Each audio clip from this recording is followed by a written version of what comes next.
there you are, ghoulies. Here we are once again on Dr. Destruction's Crimson Theater, kicking off our Hairy Creatures with Human Desires movie series. Some of the best there, and we have our own hairy creature. Whether he has human desires or not is left to be seen.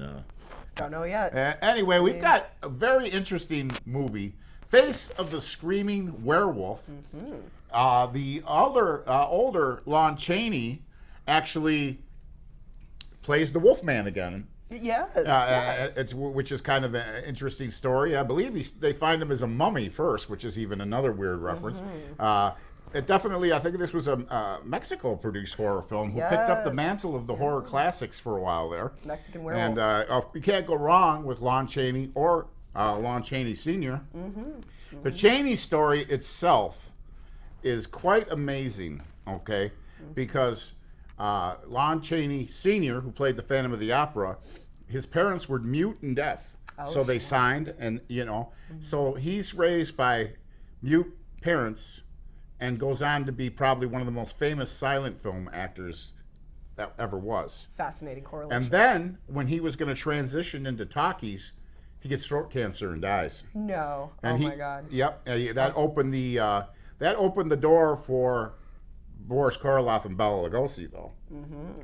Yes. So the interesting story there is bizarre, but it does get weirder with Lon Chaney Jr. Well, his dad never wanted him to be in movies. So I wonder if the dad actually got out of show business and lived a little longer, because Chaney didn't adopt the Lon Chaney Jr. name until the end of the 30s. Oh, sure. Yeah. Now, I saw a documentary. You might be able to find it on YouTube. I watched it once on an old cable documentary in the 90s, and I couldn't find it anywhere for a long time. And I recently saw it again, and it's Lon Chaney Jr. himself talking about when he was born. Wow. And they were on a cabin somewhere, and it was cold, it was winter, and Lon Jr. was stillborn. Whoa. He said his dad took the baby, went outside and submersed it in freezing river water and startled him back to life. Oh my God. I know, right? Wild. And the video, he's telling the story of what happened with him. Oh yeah. Oh my God. So that's it's kind of interesting. I didn't know he lived such a interesting life, having been, connected to that other side from the moment of his birth. He had an interesting life already. Yeah. And as a matter of fact, I believe on the original Wolfman movie, he kept pranking his co-star Evelyn Ankers leaving stuff in her dressing room. And finally, they kicked him out of his dressing room for her because this big feud broke out. Oh my God. Yeah. And unfortunately, he liked to drink in his all along, but in his later career, and would tell the director, "Well, you better get all your shots before noon because I won't be any good after that." Yeah. and they kept them, Yeah. He's honest. Yeah, but he did a lot of great movies. Of course, then for Universal, he became the guy that played everybody. Son of Dracula, he was so basically Dracula, and Frankenstein's monster, and Mummy, Ghost of Frankenstein. The Mummy. I guess he hated doing the Mummy. I could see why. Yeah, and of course, his big thing was the Wolfman, though. So, great movie. Another movie with hairy creatures with human desires. Yes. Maybe the Wolfman will be coming up shortly in the next few episodes here. Yeah. Perhaps. Oh, we can't show the Wolfman. Oh, we can't? No. Oh, Universal? No. Still Universal. Yeah, that's right. Come on. They'd sue me for everything I get for this show. Yeah. Boy. 0. Cancel. All right, ghoulies, we're going to kick it off now. Face of the Screaming Werewolf on Dr. Destruction's Crimson Theater.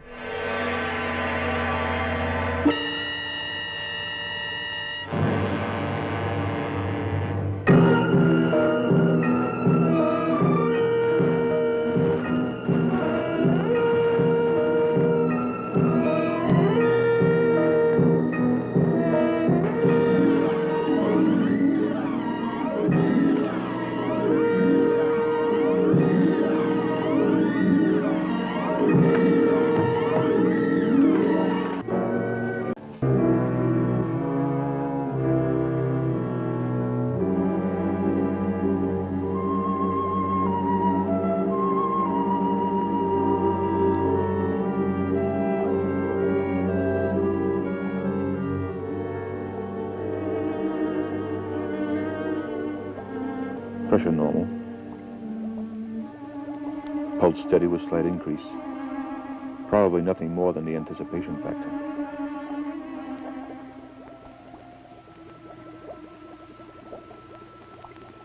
Now remember, we won't let you go any deeper than you did last night.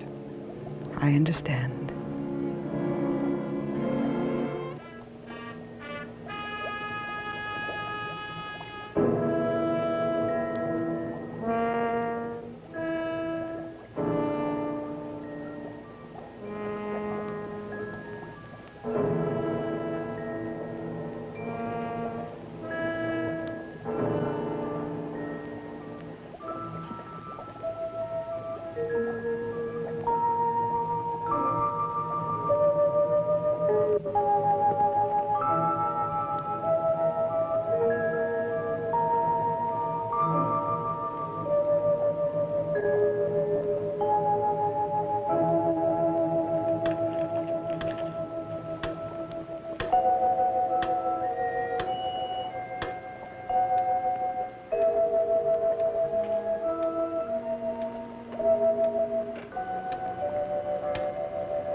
Miss Taylor, can you speak to us?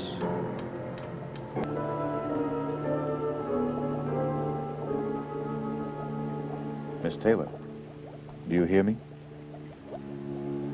Do you hear me? I can hear you.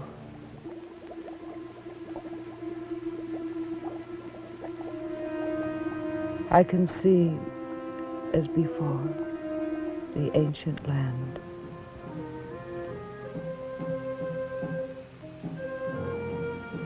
I see the mountains which surround a city of stone. Everything is of stone. I am part of the past and of the city in which I place myself in obedience to the ceremony of devotion and to the offering of hope before the shrine.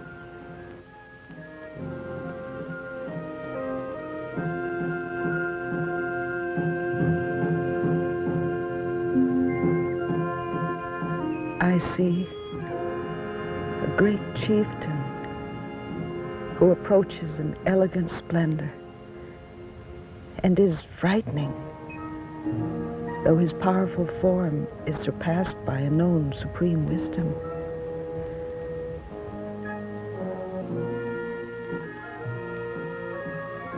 I am asked to never enter the pyramid, and yet I find myself unable to comply with my chieftain's request. I am compelled again and again to go into the pyramid, as if some great secret was to be in revelation before my eyes.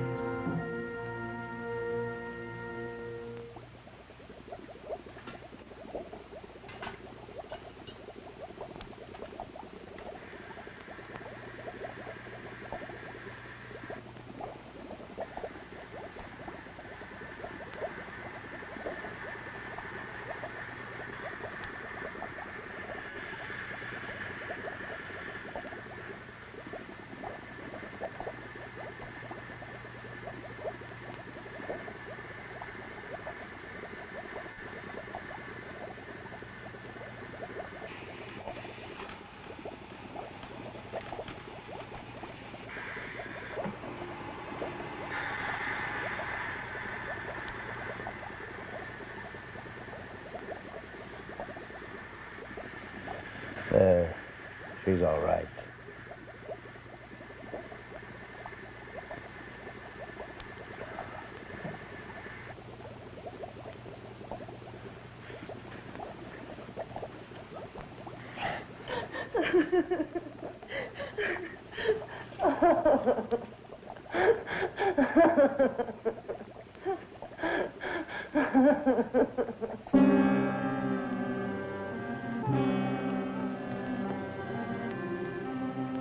Good evening. This is Douglas Bank with all the news from across the nation. Dr. Edmund Redding, who heads the staff at Cowan Research Foundation in Pasadena, has departed for Yucatan for what he has described as an objective, first-hand search of the Great Pyramid there. Dr. Redding, a naturalist, has been successful in bringing to light some startling facts in the puzzles of man's early civilization. It isn't known at this reporting as to just what Dr. Redding is hopeful to find in the pyramid, which is something of a tourist attraction, and has been searched, in its upper levels at least, many times previously. Accompanying Dr. Redding in the trip to Yucatan are members of the staff of Cowan Research Foundation, Dr. Redding's son, and Miss Ann Taylor of Los Angeles. If you're wondering where the pyramid is located, it lies at the western tip of the North Yucatan border.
Timmy, you shouldn't have left the car. Oh, he'll be all right. I'll stay close to him.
There you are, ghoulies. I hope you're enjoying Face of the Screaming Werewolf with Lon Chaney Jr.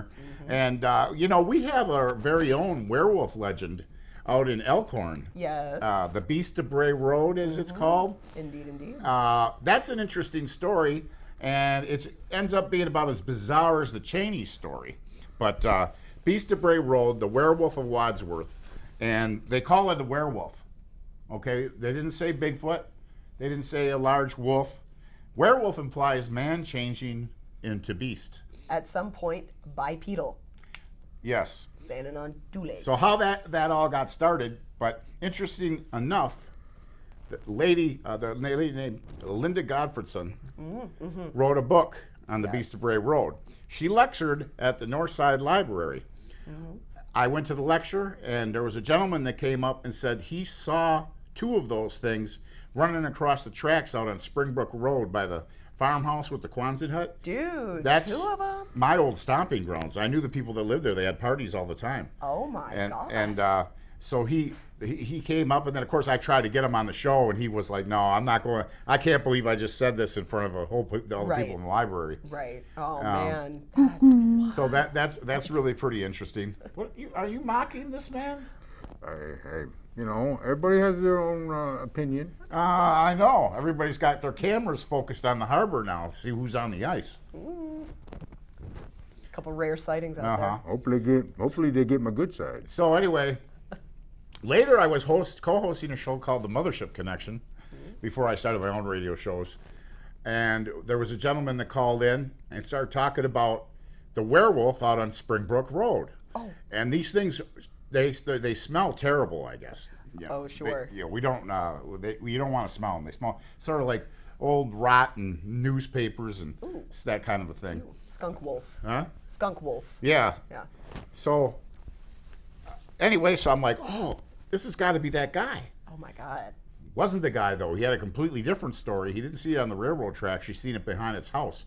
And he said it stood up and it was huge and it smelled terrible. Oh my God. And so it was like, weird, though. Another story about seeing the werewolf on Springbrook Road. That's creepy. Ooh, I feel like I've never heard the Springbrook Road stories. I've only heard about it on they Bray never Road. they never got a lot of publicity, but Sure, But yeah.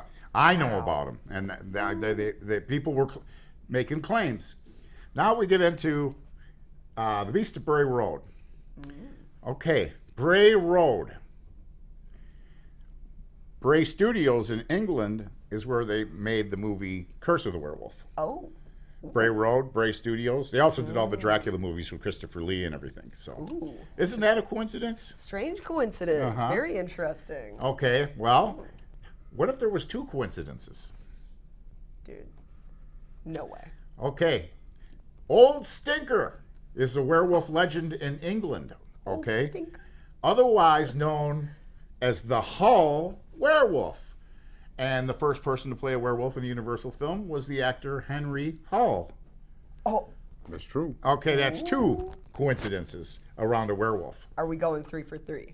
No. Oh, okay. There- Still spooky. There Still might be spooky. another one out there. There could be. We're just waiting for it, so you might as well email It in. may come up because there's still Beast of Bray Road sightings. Indeed, to this day, and people are very focused on it even from outside of the state. I've also heard something strange about Sheridan Road going down into Illinois. Yeah, A couple. Carroll Beach was known for Satanism. Yes, and I've heard a couple reports. We won't of even people talk about seeing, what Winthrop Harbor was known for. People are apparently seeing white-eyed figures Oh, on Sheridan Road now. And then, we have the Mothman making appearances. He was seen in Chicago, right? He was seen in Kenosha on In 52nd Kenosha. Street and 14th Avenue. You're kidding. No, there's You're a story. kidding. No. Oh my God. Now, wait. Here we go. There's more. There's more. I interviewed a gentleman on the radio show, and his claim was that he himself was the Beast of Bray Road's grandson. What? Whoa. I know. Anyway, Well. You never knew what to expect when you're doing a paranormal show because there's so many quacks out there that, Right. you know. And I had a knack for getting people that could tell a good story. Well, he said the Beast was guarding a piece of land out there, and it was all up with shape shifting going on, and how he explained it with his grandfather protecting this. There was an old contract for the land out there by Bray Road. Oh, sure. I remember back in the early '90s they were having sightings, and I went out to Bray Road to see what it looked like, and it looks like somewhere you would see a werewolf. Yeah, it's spooky out there. That Wisconsin countryside, that thick wood, especially in the summertime. Yes, and our former cable volunteer Ray Parrish saw the beast or a beast. He said it smelled terrible. He saw it on 22nd Avenue, kind of by where the golf course in Sanders Park is. Really? On 22nd, Ooh, yep. And he said he never wants to see it again And so that was another sighting in Kenosha, which kind of, the Beast and Bigfoot kind of lines up in the same vein sometimes. It could. And Bigfoot in particular, he just loves the geographic of what like Petrifying Springs is. Of course. The rivers, they like to walk through the rivers. Yes, yes. So we really don't know what he saw, but it also was told I had a couple really solid Bigfoot hunters, and one of them told me that the Bigfoot has their own language. Bigfoot used to talk to the Indians, and they told the Indians they're going to go away forever once the white man comes. Whoa. Oh my God, prophetic Bigfoot. That's crazy. Another guy, I asked him, how did you get into this Bigfoot thing? And he was like, well, I saw the Bigfoot in this forest. I can't remember what county it wasn't around here. And I saw it, and then I got in my car and I left. And he goes, oh, I was thinking I should call the authorities about this, right? Sure. So he calls the local police district. They tell him, go back there and meet a police officer. He goes back there. He says there's a whole bunch of government cars there, and they told him to leave. Oh. So there you go. All right. Now, do you think Bigfoot and the werewolves have something in common or mistaken for each other? I don't know. I don't know. Wisconsin's a big wild state. Well, we definitely have those coincidences, too, with the movies and the names of Old Stinker. That is very interesting. Was he called Old Stinker because he was stinky? Yes. That's That's our third coincidence. Uh-huh. That's the third. Okay, you know what? What do you mean? That's not a coincidence. That's just a Well, description. that one's stinky. This one's stinky in I Wisconsin. think the They're all gorilla back there stinky. needs a bath. Anyway, you get right into it now. Whoa. Face pick on you of now. the screaming werewolf and a flea collar.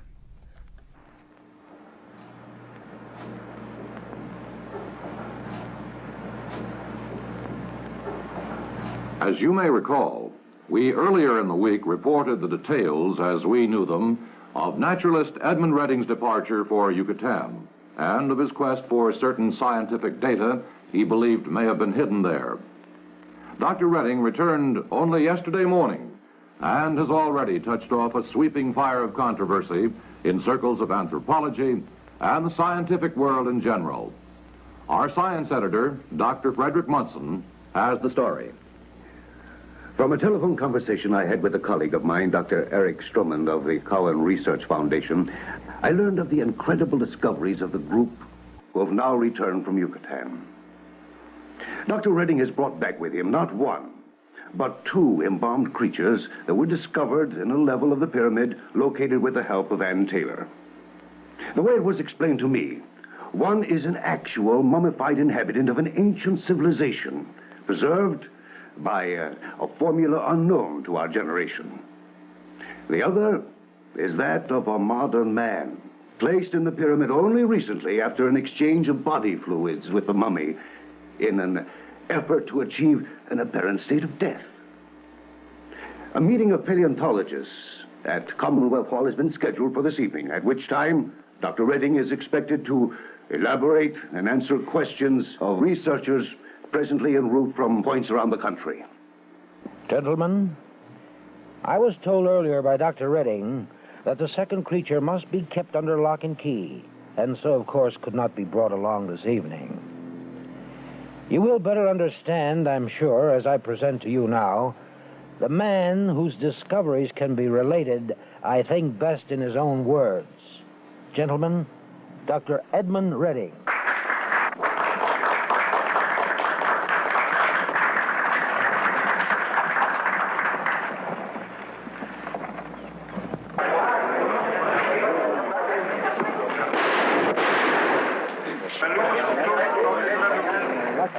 Dr. Redding, he's dead.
No good.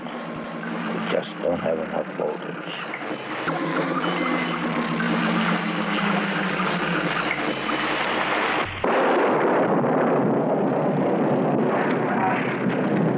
Make the call.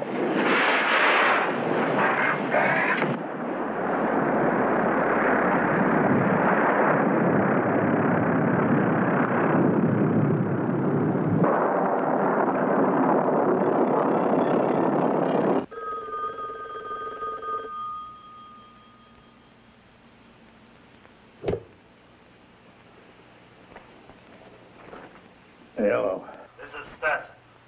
Calling for Dr. Janney. He has a little job you can do for him. Yeah? Well, listen, you better tell him that my price is going up a little. Well, you know, the cost of living and all that. You'll be paid off good if you do everything right. Okay, that sounds good. Who's the guy and when do you want it done? Now, this is a little different. He wants you to steal a mummy from the Cowan Research Foundation and bring it on over to the lab. I'm not sure I heard you right. Steal a what? You read the publicity in the papers. A mummy. It's in the very back building of the Cowan Research Foundation. Hello? Yeah, I got it. I think I heard you right the first time. We're having coffee at the Star Cafe, 10th Street. Come on over and I'll give you more details. Yeah, sure.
Detective Hammond, Police Department.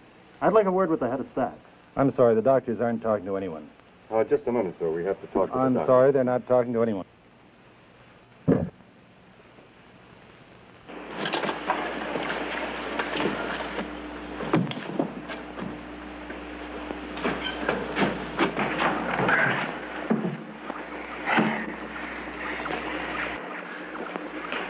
Come on, we'd better hurry.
There you are, ghoulies, and here we are in the middle of it. Face of the Screaming Werewolf, starring Lon Chaney Jr. in a very bizarre flick, but it's good to see him back in the werewolf makeup again. Oh, yes, yes. He's just running wild in the streets of Mexico. I don't know what town or city they filmed this in, but... I don't know. It's fun. Beautiful, beautiful scenery. Absolutely. But, yeah, Chaney was always a favorite. He was did a lot of things. I think might have been his last film was Dracula versus Frankenstein, the Adamson motion picture. Adamson was murdered, I guess. Yeah. Really? My God. It was just about as creepy as the Bob Crane story, if you know that story. Who killed Bob Crane? No. Oh, I don't know nothing about that. You know who Bob Crane even is? No. Holding zeros. We'll finish this conversation off camera, ghoulies. We'll give you a break. Yeah, yeah. But yeah, so Lon Chaney played the Wolfman in several movies, and there's even some of the music dates back to the Henry Hull version of the Werewolf of London. Sure, yeah. And his was really great too, but the difference with the Werewolf of London, when he left the house, once he changed into the werewolf, he put on a coat and hat. Oh, there you go. Which brings us to another. In the original Wolfman, you've got a major issue is his first transition. Lon Chaney's wearing a wife beater T-shirt, with no sleeves. Oh, sure. Okay, and then it shows his foot turn into a werewolf. Then the next time it shows him, he's got a shirt on, and it's all tucked in, buttoned up. The sleeve, the arms are buttoned up. I'm like, well, I guess they just didn't think that the audience was paying attention back then. No. I mean, I know for one, when I transform into a werewolf, I put a good shirt on. Before the transference? No, it's like a costume change. You do it afterwards. Oh, okay. Yeah. Yes. Anyway, little tidbits of things, but the original Wolfman was great. I don't know what Warren Zevon was singing about with Werewolves of London, because he's talking about Lon Chaney. Oh, yeah. I'm like, no. Henry Hull was the Werewolf of London. Yeah. I'm like, dude, you're going to make a song, at least watch one horror film. Some people, they don't watch any horror movies. You know. Oh, they're not my thing. Okay. What a sick, sad existence. Huh? What a sick, sad existence. Very sad. Very sad. There's Vincent Price used to say, he who limits his interests limits his life. Indeed. So you get right back into it now. That's right, Face of the Screaming Werewolf with Lon Chaney Jr. I'll be glad to cooperate. The police are most certainly entitled to any information that will help. I've always felt that way. Thank you. I feel it's a duty of every citizen. I'm glad to hear that, Dr. Munson. I must say, though, that you're a rare breed. Having the door shut in one's face is more or less a policeman's hazard. Well, I work independently here.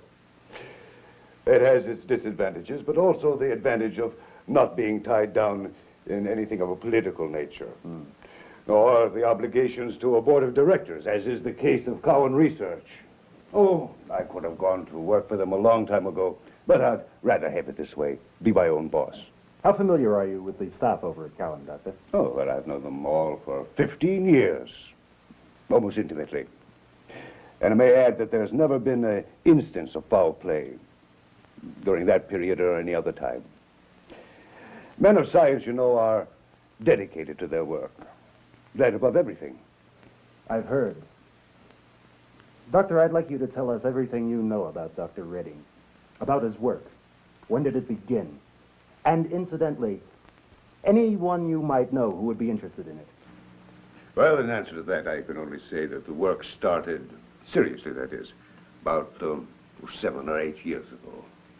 Great strides were made in the field by Stanton, Dubois, and many others around the world. A great deal of evidence was brought forth to spur many of us into our own deep interest in the field. Dr. Redding was one of the few who dropped everything else to plunge into regression on a full-time basis.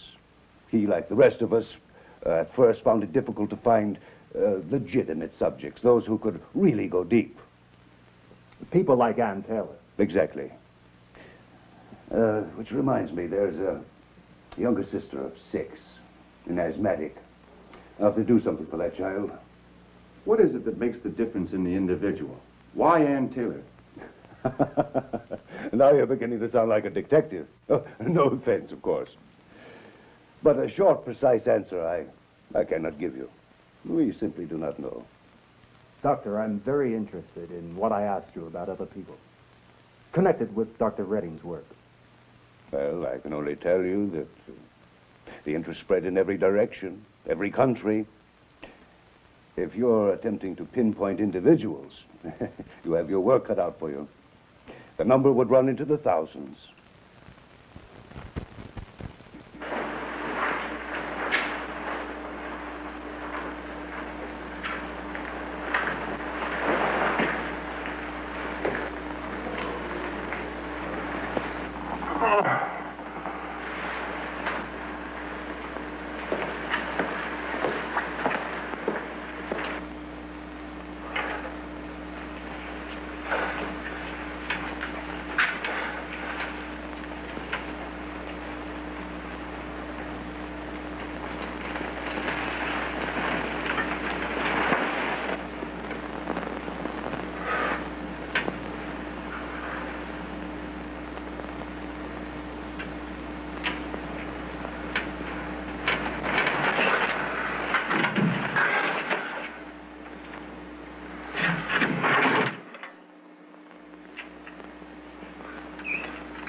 226-1415 Trinity Street, Aladdin Hotel.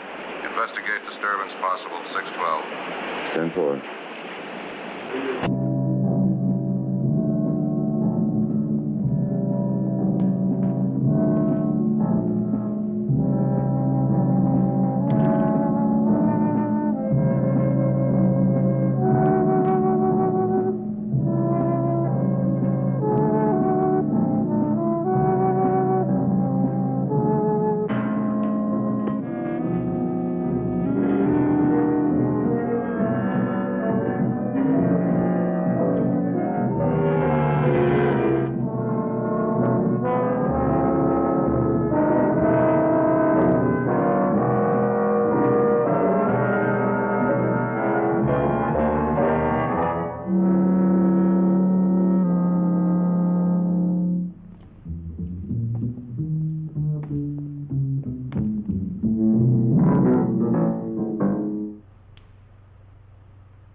It was a werewolf, I tell you. Look, there was a man chasing him. I know because I recognized him. It's like the guy that works around the corner in that wax museum on 10th Street.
They talk about monsters and werewolves. Just an ordinary guy.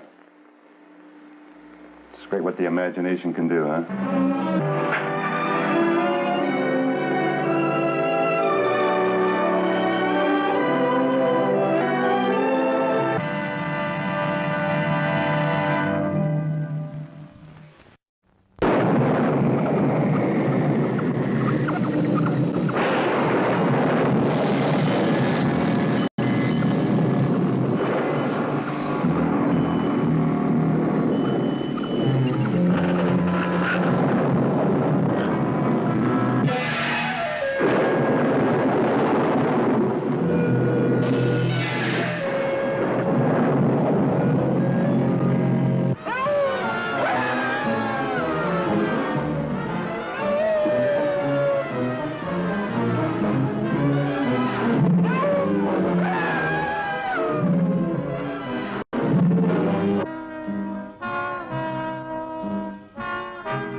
Well, I hope you enjoyed tonight's horrifying werewolf movie. A little bit of werewolf trivia for you, the local Beast of Bray Road. Yes. We will send out our emissaries to try to ascertain the Beast of Bray Road for a future show. Indeed. Indeed. Interesting, though, we have that werewolf legend, and not only in Kenosha, but in Elkhorn. Right. And of all things, a werewolf, which is such an uncommon real-life cryptid, supposedly. Well, I don't know how they came up with the idea of calling it a werewolf. Did someone see a man change into a wolf? Right. That's what I'm thinking. Somebody knows something that started something, I think. Yeah. But this is, of course, part of our special of movie marathon of hairy creatures with human desires. Which kind of was the Manster. I got a lot of good people. Yeah. I got a lot. I think it was a gentleman named Dale Swan had not seen the Manster. He sent me a message about it. Sure. And how bizarre that movie was. Definitely. They always throw in a gorilla when they. They don't know what to do. You get the gorilla you need a in monster. there. You got Get him in there. You got that gorilla suit laying around. Yeah, Bradley's our MVP on the bench, ready to come in. We had ape suit, gorilla suit day a few weeks ago. Yeah, true. I'm sure Bradley was out in full regalia. I have a picture of him climbing the bank building downtown. Oh, yes. Was this the He's previous very naughty. incident? Huh? Is this the previous incident or a recent incident? This was a recent incident, yes. We have pictures. Bradley. Probably. He loves to make a scandal, doesn't he? Huh? He loves to make a scandal. I know, right? He does. I think we'll have to give him a microphone one of these days. Oh, that I could think be scary. so. We need to hear what Bradley has to say. I know. We just wonder what he's thinking. Right. And he could have look at that face. information. It's a face only a mother could love. Oh my God! Yeah, they wanted. Here we are. The one thing when they made the De Laurentiis King Kong in the '70s, which they built up as like this epic picture. Oh yeah. They had a giant model that they had lifted up by cranes or something, just wasn't working, and so they had to stick Rick Baker in a gorilla suit, which is basically how the Japanese did Kong movies, and that was the last thing they wanted to do, but they had to save the picture, which I guess it wasn't 100% successful, but we did get Jessica Lange. Yeah, there you go. And God bless. It had its moments, that movie. But the sequel, King Kong Lives, I'll never forget it. There was a review, one word, said why. And it was why. And they really blow it by the end of the movie. There's a female Kong. Kong gets a heart transplant. Oh, Go boy. figure where they're going to get I don't know if it was mechanical or what it was, so they revive him. Oh, man. Then she's as big as Kong. So Kong's, what is he, 50, 60 feet in the movie? Oh, yeah. At least. And Okay. then so when he's got a human in his hand, it's tiny, right? Well, then Mrs. Kong is said to be pregnant, and she has the baby at the end of the thing, and it's a tiny little thing she's holding in her hand. Oh. Spoilers. Ooh. I'll tell you, just, don't you see King Kong Lives, a DVD? Run away. Don't do it. Don't do it. Far away to your nearest Godzilla showing. In about what 95 minutes of your life, you're never going to get back again. Yeah, well, sometimes that is a joy to just experience A something guilty so pleasure. awful. Yes, a guilty pleasure. Now, I know that Bradley's going to go home and watch that one tonight. Yeah. I don't worry about what he does at home. Who, Igor? Not him. This Oh, one. yeah. Well, I worry about what Igor does. This incident with the out on the harbor on the ice. The harbor. Your buddy, you're gonna fall in I know. if you're not careful. Well, I saying. just went down there to check up to see if that's what was going on, and I did not see a topless man on the. Who There's calls a time. man with no shirt on topless to begin with? But Topless. Woo! Hey, look at it this way. Only the hot people fall in.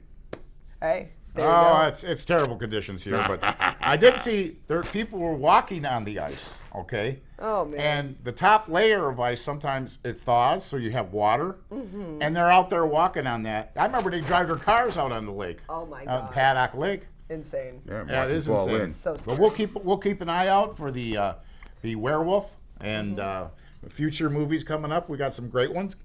Great to have Lon Chaney Jr. on the Crimson Theater in a werewolf getup. Yeah. All right, you have a horrifying week, ghoulies. We'll see you next time on Dr. Destruction's Crimson Theater, where I'm a headless man in a topless bar. That's great. That's a good one.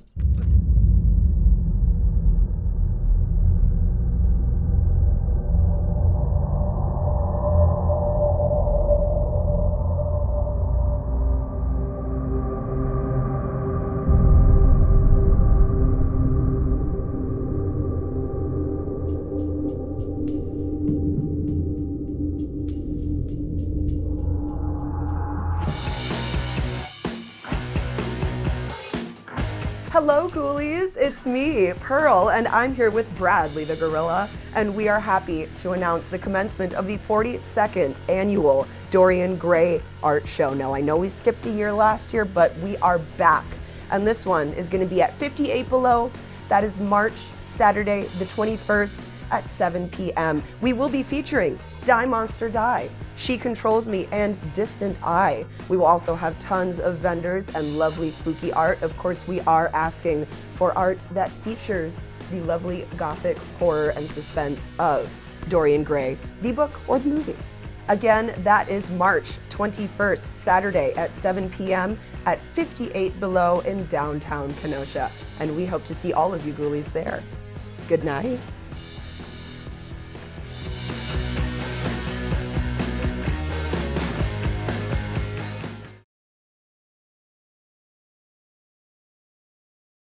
Understand having an alias? Having an alias? Well, yeah. What Buster. Oh, having an alias. Yeah, an alter ego. Oh, yeah, sure. I have many of them. Well, no, while I'm on that, is Buster ever going to return? Buster's in Betty Ford Clinic, and I don't think they're going to let him out, if you want to know what I think. Okay, I see a little bit on I think it was on your website about a balance of optimism and pessimism. Did you say that? I think somebody got me to say that in an interview, because they were saying that, I'm interested in this kind of a philosopher, kind of a comedian philosopher who's was a Romanian cat who lived in Paris, and his name was Emile Cioran. And this woman who had interviewed me looked him up and started reading some of his stuff, and she said, "Oh my God, it's so pessimistic," you know. And I think it's funny, so I was trying to explain to her that you know, the void is ever present or not present, depending on your definition of nothing. And so I was trying to explain to her that you have to have a sense of humor of such things, because you want to keep on taking in air and enjoying the fruits of the Maya. Okay, because, you know, every time I've been looking through all these pictures of you, and you're always smiling. I'm smiling. You're always happy. Sure. It's kind of like whistling in the graveyard. Okay, we know about that. So how's this tour been going so far? Now you've got, like, you know, 3 brand new albums. They're all fantastic. I mean, I've got every one. I played them over and over and over again. And so what's it like now? Dancing Backward in High Heels. I love that album. On 429 Records. Is that what it is, 429? But yeah, that was a real surprise too. And you know, I mean, just what's it like to, you know, I mean, still be doing this? Should I say what's been 40 years? No. No, with 400? We're 300 in rock and roll years, yeah. Okay. And so we're still young. Oh yeah, definitely young. Biblical ages, of course, we've got a lot more to go. We're like old turtles. But you're moving pretty quick. Well, it's there's help. There's help involved. I don't want to get into it. Can I say that? Do you want to know what it's like? Yes. I'm going to say, 2 days ago, we stopped for breakfast in a place called Albert Lee, Minnesota. Now, one would think, oh, Albert Lee, Minnesota, what could possibly be the significance of Albert Lee, Minnesota? Well, if you look it up on Wikipedia, you'll find under famous people from Albert Lee, Minnesota, one, Mr. Eddie Cochran. Ah, awesome. Well, you never know where they go. I mean, Orson Welles came from Kenosha, Wisconsin. That's where I'm from. So Orson was. Really? Well, you should be very. Really? He did. Yeah, he did. Wow. He did.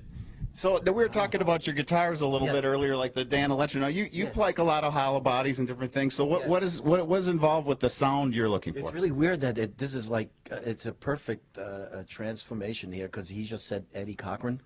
I mean, Eddie Cochran. That's why I play those hollows, and you know, and I fuck around with those pickups, and I change everything. I mean, I get it from Gretsch, and then I just like change the whole thing, put Gibson pickups in there, and you know, and anything else that doesn't quite work. And of course you gotta hammer down that bridge. If not, boy, she's like, you know, every time I play it, it'd be like out of tune every other thing, and it's still out of tune anyways. You know, but hollows are their own animals, and you know, they move a lot more than solid bodies and stuff like that.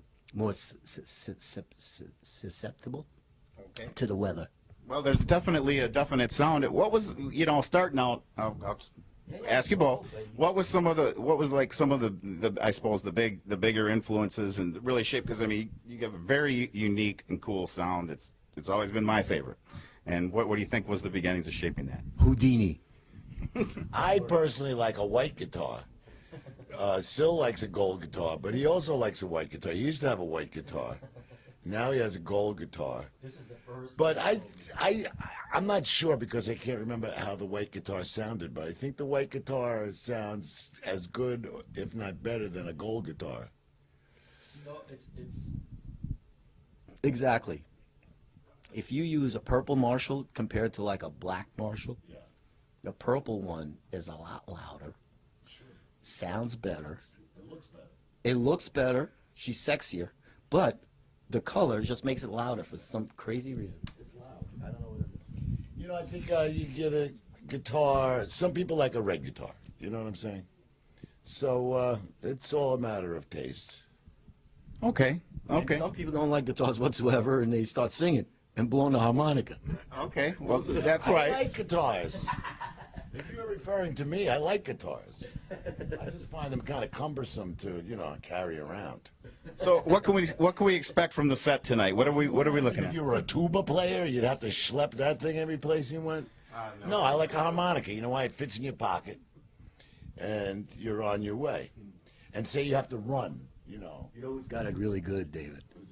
The triangleist. He's got it really. He's in the union. He sits there. He plays. He goes tinka tinka ding. Here's $1,500. He's the triangle player. He stands next to the timpani player. Yes. He brings the timpani player a pastrami sandwich before the concert, and he has the timpani player give him the look when it's time to hit the, and he's got it covered. He doesn't even know how to read. You see this? I should have been a triangleist. I'm beginning to find out my true, you know, Okay. reason for being. As opposed to being a triangulationist. Well, I've tried that. That didn't work. Landed me in the slammer. Okay, wow. This is too much information. Well, that, you know, it's going to come in handy later, I'm sure. But, well, how's the tour been going for you? Please don't show this. The tour. We're just getting warmed up. We've been out like what is it, about 3 weeks now? I thought it was like 3 years already. No. With this tour. We're just getting warmed up. No, okay, yeah. It's been about like 3 months at least. Awesome. And you're having a good time? We're having a good time. Any more movies coming up for you? Not that I know of, but I'm available. I know a lot of big producers watch this show, so There's a few maybe not that big. But I mean, you know, you had some great, you know, this is a monster movie show, and we want to remind the audience you were in Tales from the Dark Side, the movie. I was, and also I'm a huge fan of Ghidra, the hideous three-headed monster. You're going to speak to a lot of our fans out there. That's one of the favorites on the Crimson Theater. Yeah, it's the best. It's the best. When Rodan and Godzilla have to team up to fight Ghidra, it's probably one of the most thrilling moments in cinematic history. Well, that's definitely the horror show fans will like that. Yeah, and Behemoth is pretty good too. Oh, the giant behemoth. And every now and then we actually perform Frankenstein, our song. Oh well, now was that one inspired by the monster or by something else? Mainly a lover. Okay. Who was a Frankenstein? Aren't they all? No, sometimes they could. I don't know. They could be the Wolfman. Yeah, well, it depends. They're one of those hippie types that don't shave. You know. Oh, yes, it's true. True. I like those hairy chests sometimes. Okay. That's real good. It's legal in New York now. What is hairy chest? Yeah. Okay, that's what it was. Hairy chest only on monkeys though in New York. Okay. So you see a hairy chest, that guy's a monkey. So is there going to be another new New York Dolls album? I hope so. I hope so. If we survive this tour, we'll probably make another one. Awesome. Got to keep going. It's great to have you guys here. Thank you. It's awesome, and I just have to say, you know, you buy a record when you're a kid, and you're still playing that record now, and you know, it's just the gift that keeps on giving. And I just like to thank both of you for the years of music and entertainment. I mean, so many have gotten tired on my year anyway, but not you guys. Well, thank you. Thanks, Doc. Thank you, everybody I know hears me talk about you guys all the time on the Crimson Theater too. So. Well, that's great. And now they know you like Ghidra too. So for me to be up here on the Crimson Theater is kind of like a dream come true, a lifetime dream come true. So I want to thank you for felicitating this event. Well, thanks, I guess, unless you have any final thoughts for my loyal night children, the ghoulies out there, one last thing to tell them. Well, monsters are scary, but that doesn't mean that you can't get a good night's sleep. We've caught up to the one and only Rob Zombie, a very big name in the horror business. And, well, I guess my first question is kind of where did it all start out in the beginning? Oh, man. That's a long ways off. I don't know. I don't know where it all started. I don't even know where it's going to end. I don't even know where I am right now. So, somewhere. Well, that's very good. And, well, you know, I mean, then I remember I was coming back from Madison when they debuted your I think it was the first solo album. And it's amazing that was about, 10 years ago, and the staying power that one had. So that, you know, that was a different plateau, and you were coming up on the movie thing. But so how did the solo career change things for you, I guess? I mean, the solo career was That was just out of necessity. I mean, I'd been in White Zombie since, I guess we started in '85, and things were great. I mean, at that point, White Zombie was huge when the band fell apart, but it was just bad combination of personalities. Nobody could get along. It wasn't fun. So I was like, I'm just going to break away and do it myself, which seemed crazy because that never works. It's always a disaster for most people, except for maybe Ozzy and Sting. It never works.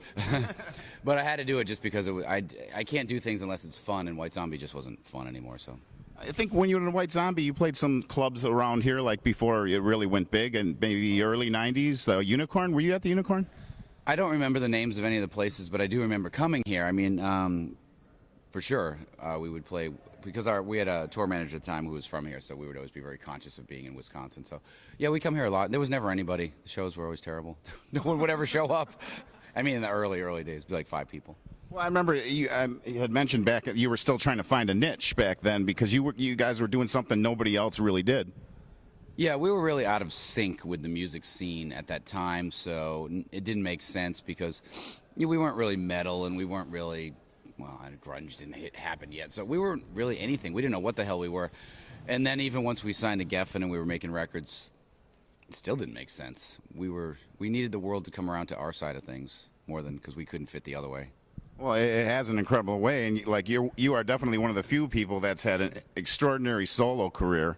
And maybe what's some of your influences that if you have any particular favorites out there that made you want to pick up an instrument or start singing, that sort of thing. Oh yeah, sure. I mean, it's pretty obvious. I mean, growing up in the '70s as a little kid, I mean, I worshipped Alice Cooper and Kiss and everything that you would, Elton John and Queen and Blue Oyster Cult, whatever.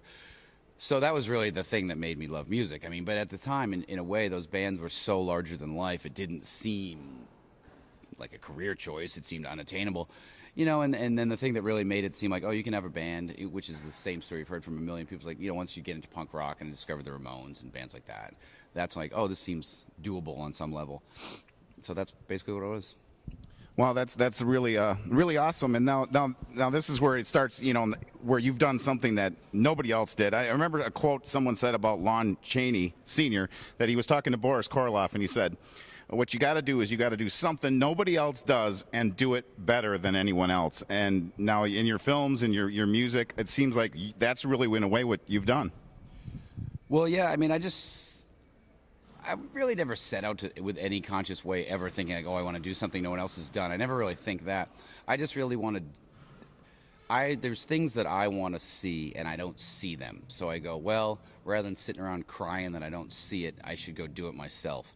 And that was sort of the thing with movies. I always loved movies, but I just wanted to be part of it. I always wanted to do the same with music, but now it's just about making movies that I think should exist that don't exist. I think all movies are too clean, they're too corporate, they're too everything. I just get bored. I go to the movies, I get bored. You can sometimes sit there and you can recite the dialogue to a movie you haven't seen yet. It's so predictable, You know exactly what's going to happen. You know exactly who's going to live and who's going to die because of who's cast in the movie. I mean, and I just get bored. Sometimes as much as I love movies, I hate going to the movies anymore. So that's sort of what inspired me there. Yeah, I really totally enjoy the way you put them together. Do you use different cameras and such for different effects, or do you use one basic camera that has multitudes of effects on it, or you use different cameras for different things? Every movie has been different. I mean, the last I don't remember what cameras we've used over the years. I mean, I shot A House of a Thousand Corpses many different ways. I shot that on 35 millimeter, but then later I shot some of it on Super 8. I shot some of it on video, on just a tiny video camera I had. And then, but I was always searching for the look. And on Devil's Rejects, I used Super 16, which gave me the exact look I wanted. Because when you blow up the negative, you get an extra grain, but you still get a really sharp image, and it looks kind of like how movies looked in the 70s. It's just that extra grit. Because that's the other thing I hate. Movies are so clean. Everyone's like all about high def. I'm like, oh, I don't want things to look any better. Things already look too good as far as I'm concerned. I usually go back and take my negatives and try to make them look worse. And then I shot Halloween on 35. And I hated it because I thought the movie looked too clean, so I then went back for Halloween 2 and shot it on 16 to make it look dirtier. Wow, that growing up in the 70s myself, I noticed that you seemed to kind of enjoy, setting some things in that period and such. And maybe I had reminded me a little bit of like movies like Gargoyles or The Devil's Rain. Do you remember that one? Oh, yeah. With John Travolta. Was it William Shatner? Was John Travolta in that one? Too, yeah. And Ernest Borgnine, of course. Ernest Borgnine, yeah. He's another. Didn't you have a question for him, Persephone? I got a couple questions actually. Well, yeah, I heard you're starting to remake The Blob. Well, no, not really. I mean, that's one of the films that came to me to possibly do. Right now, I'm not working on any movie. I have like 4 or 5 different movies in sort of early development, and it could be The Blob, might be something else. It's just the thing is, it just takes so long. That's the one thing about movies that's kind of different than records. Records, you can get your band, you go in the studio, you're working. Movies, it just takes so many factors to fall into place to get the production moving. And so that's why I have a couple different things. It could be The Blob, could not be The Blob. Well, also, I actually recently seen El Super Bisto. Yeah. And what made you want to do a cartoon? I sort of had this long-range plan with El Super Bisto. First, I did it as a comic book, and I thought, okay, if I had this idea that if I tried to pitch it as a film, it would never happen. But if I do it as a comic book, I can take the comic book, use the comic book to sell it as an animated movie, which I did. So now it's an animated movie. And I thought, well, we could take the animated movie and try to pitch it as a live-action movie, because I always want to make a movie where you would build an entire world on a set, so everything is fake. Like all the characters' muscles would be fake. Everything would be fake, but live action. That's why I purposely cast the voice actors that look just like the animated characters in real life. So if I did go make it into a live-action movie, I could use the same people. Oh, that's cool. I don't know if they know that, but that was my plan. That's cool. Well, also, I'm a really big fan of your wife and the work that you do with your wife. I think that's really, really cool that you guys do a lot of stuff together. And her Total Skull line. Is she going to be doing anything further with that? Is it? I'm not sure what she's doing with that at the moment. I think she's going to expand that in some way soon, but I'm not sure what. She's sort of taking a mild break from it. I think it was overwhelming her, because it started off as this tiny little thing she started for fun. And then it's kind of like that, be careful what you wish for. Then it started getting popular. Then she's like, oh my fuck, this is a lot of work. It started like, oh, this will be fun to do. And now suddenly she's running this big business, so she got a little freaked out by it. Wow. I don't know. It's kind of cool, though. Yeah, I just think it was more. I guess a couple more questions here. I know you're a busy guy. Any actors out there that you'd like to work with that you haven't worked with yet? Oh, yeah, tons. There's tons of amazing actors. God, there's so many people I love. And there's people I have worked with that I'd like to work with more. I mean, especially Paul Giamatti. I mean, he did El Super Bisto, but he worked one day. And even on that day, he was deathly ill. So I would love to work with him in some capacity. I mean, there's tons of people. There's so many great actors. Well, very good. Any aspiring words for horror movie makers everywhere? I don't know. I mean, there's so many. I don't know what to tell people with that. I mean, you just have to do what you want to do and just do it, because everyone will try to persuade you to not do it, because everyone's biggest fear, especially your best friends, is that you will do it. So your best friends are the ones who want you to fail the most. So ignore the advice of your friends and family, because they'll steer you off the path first, because God forbid you become successful, then they look like idiots. So take them out of the mix first. Just do what you're going to do. It's like this is the main thing. You have to do what you love, because if you don't, you'll give up. Because the amount of work it takes to make it work, you have to be just sickly passionate about it. That's what I say. So can't phone it in ever. Well, thank you very much for your time, and well, this has been great. A lot of fans on the Crimson Theater will thoroughly be enjoying this.